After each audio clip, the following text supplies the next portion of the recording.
తిరుగుబాటు ఎప్పుడో కాంగ్రెస్ లో అయితే ఉమ్మడి రాష్ట్రంలో చెన్నారెడ్డి ఆ పీరియడ్ లో తిరుగుబాటు చేసినారు కాంగ్రెస్ పార్టీ పైన. ఆ తర్వాత ఎప్పుడు ఎక్కడ చూడలే. తీన్మార్ మల్లన్న లాంటి ఒక బీసీ బిడ్డ కాంగ్రెస్ పార్టీ పైన తిరుగుబాటు చేయడం, ఏడికైతే అడకని మాట్లాడడం, అసలు ఇంత ధైర్యం ఎక్కడి నుంచి వచ్చింది? ఎప్పటి నుంచి మీరు మీ మనసులో ఉంది తిరుగుబాటు? విషయం ఏంటంటే, first of all Teenmar Mallanna తిరుగుబాటు పోరాటం చేసింది కాంగ్రెస్ పార్టీ పైన కాదు, ప్రభుత్వ నిర్ణయం పైన. రైట్. కాంగ్రెస్ పార్టీ తన నిర్ణయం కరెక్ట్ గానే ఉంది. కాస్ట్ సెన్సస్ చేసి 42% రిజర్వేషన్ బీసీ వర్గాలకు ఇస్తాము అనేది కాంగ్రెస్ పార్టీ విధానం. ఆ విధానాన్ని తీన్మార్ మల్లన్న ఎక్కడ వ్యతిరేకించలేదు. పైపెచ్చు ఆ విధానాన్ని ప్రజల్లోకి తీసుకుపోవడానికి, ప్రజలారా మీరందరూ కూడా ఇందులో పాల్గొనండి, కులగణంలో పాల్గొనండి, ఇది మన జీవితాలను మార్చేటువంటి కార్యక్రమం అని నేనే ప్రచారం చేసిన. ఇది ప్రభుత్వ కార్యక్రమం, ఇది పార్టీ కార్యక్రమం. ఇక ప్రభుత్వం కార్యక్రమానికి వచ్చినప్పుడు ఈ కాంగ్రెస్ పార్టీ ప్రజలకు ఇచ్చినటువంటి హామీని ఇంప్లిమెంట్ చేస్తా అని చెప్పి అధికారంలోకి వచ్చినటువంటి రేవంత్ రెడ్డి గారు కులగణన విషయంలో తప్పుడు లెక్కల ద్వారా ప్రజల్ని మభ్యపెట్టాలనుకుంటున్నటువంటి సందర్భంలో ప్రభుత్వ నిర్ణయాన్ని తగలబెట్టడం జరిగింది. రైట్. ఇక్కడ ఫస్ట్ పాయింట్ ఏంటన్నా, తప్పుడు లెక్కలు అనేటివి అంటే ఓసీలు ఇంతే, బీసీలు ఇంతే అని మాట్లాడుతుంటారు కదా. బీసీలు ఎక్కువ ఉంటారు, ఓసీలు తక్కువ. సో ఓసీల సంఖ్య కూడా ఎక్కువ ఉందని చూపించుకోవడానికి ఆ విధంగా చేసినారంటారా? 100% అది కరెక్ట్ మహేష్ గారు. ఎందుకంటే 2014 క్యాస్ట్ సెన్సస్ లో ముస్లింల జనాభా 44 లక్షలుగా చూపించుకున్నాం. అవునన్నా. 2024 మనం చేసినటువంటి క్యాస్ట్ సెన్సస్ లో అందులోంచి ఇంకొక 5,000 మంది చనిపోయారు, తక్కువైనారు. సేమ్ టైము 2011లో అప్పర్ కాస్ట్ జనాభా 2025 నాటికి అప్పర్ కాస్ట్ జనాభా 16 లక్షల మంది కొత్తగా పుట్టారు. 16 లక్షల మంది 15 లక్షల మందికి 16 లక్షల మంది అదనంగా పుట్టారు అన్నట్టు. 44 లక్షలు ఉన్నటువంటి ముస్లింలకు కొత్తగా ఎవరు పుట్టలే, మీదికెళ్ళి 5,000 మంది చనిపోయారు. ఇంత అడ్డంగా ఆధారాలు డాక్యుమెంట్లలో దొరుకుతూ ఉంటే మరి తెలిసిన తర్వాత చదువుకున్నోడిగా, పట్టభద్రుల నియోజకవర్గం నుంచి వచ్చినోడిగా, మరీ ముఖ్యంగా బీసీ వర్గాల నుంచి వచ్చినోడిగా నేను ఎట్లా సమర్థిస్తాను నరేష్ దీన్ని?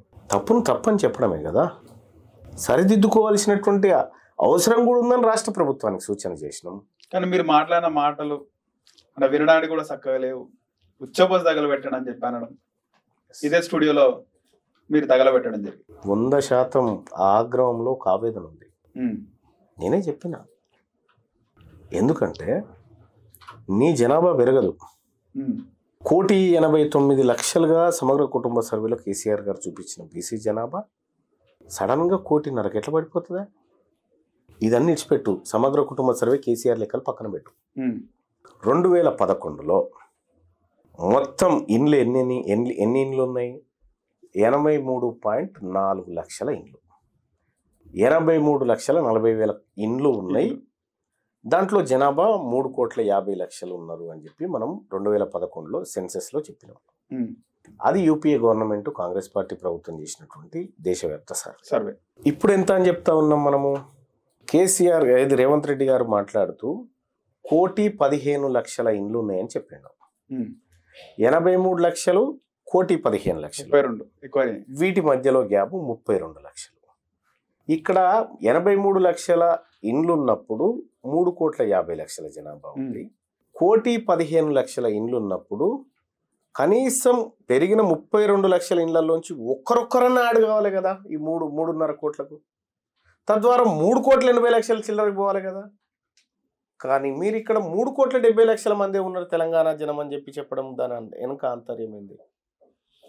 పైపెచ్చు తెలంగాణ రాష్ట్రంలో ఫిబ్రవరి 2వ తారీఖు రోజు మొన్న ప్రభుత్వం ఒక లెక్కను బయటపెట్టినటువంటి సందర్భంలో మేము 1,12,00,000 ఇండ్లను మేము సర్వే చేసినాం.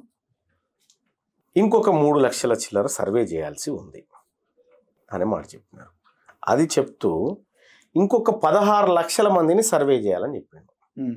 ఈ 16 లక్షల మంది ఉన్నట్టు నీకేం తెలుసు? ముందే నీకు ఎట్లా తెలిసింది? ఇది సర్వే చేస్తే కదా వాళ్ళు ఎంతమంది ఉన్నారని తెలియదు.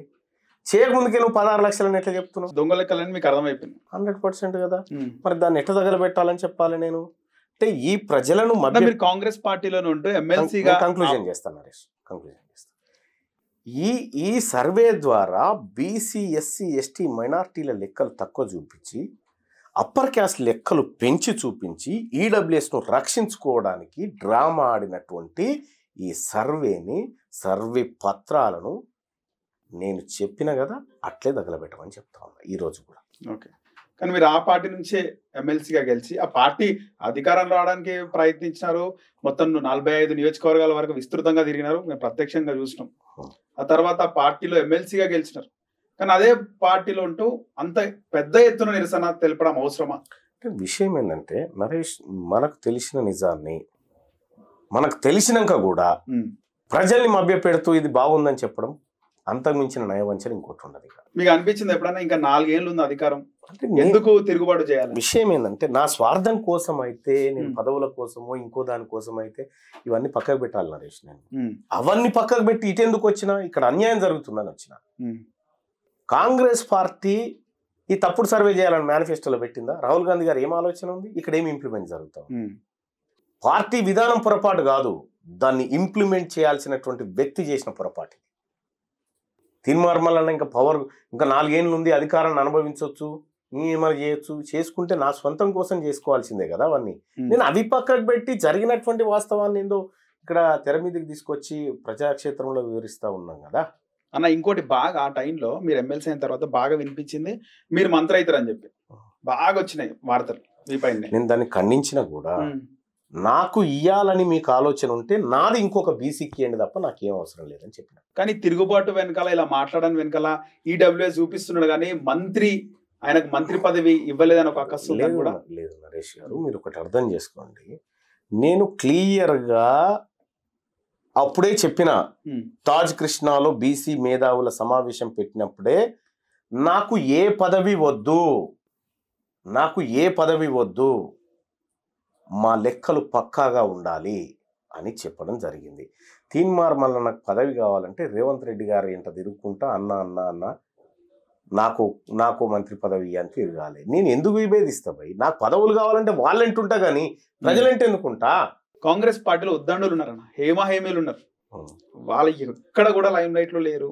తీన్మార్ అనే వ్యక్తి ఒక 4 years కింద నుంచి బాగా ప్రభావితం అయ్యి ఇప్పుడు ఈ స్టేజ్ లో ఉన్నాడు, మోస్ట్ ట్రెండింగ్ లో ఉన్నారు. మీరు అంటే ఇంత గట్స్ ఏ నుంచి వచ్చినాయన్నా మీకు? పర్సనల్ గా నాకున్న నరేష్ గారు, ఒక నిజం మాట్లాడడానికి గట్స్ ఎందుకు నాకు అర్థం కాలే. చాలా మందికి ఉంటది మాట్లాడాలని. ఇప్పుడు చాలా మందికి ఉంటది.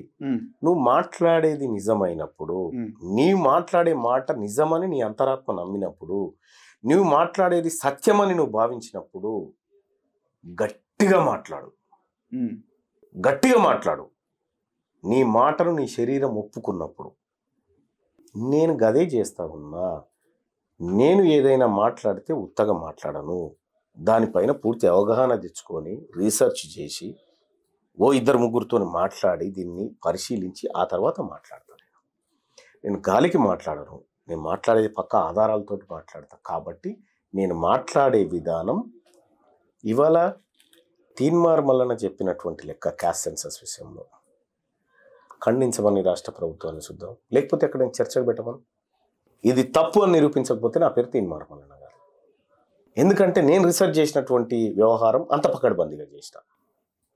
కాబట్టి నేనేమంటున్నా, అందరికీ ఆ ధైర్యం ఉంటుందంటే, కొంతమంది నేను చెప్తా ఉన్నా వాయిస్, కొంతమంది వాయిస్ లో ఉంటుంది, కొంతమందికి ధైర్యం ఎక్కువ ఉంటుంది.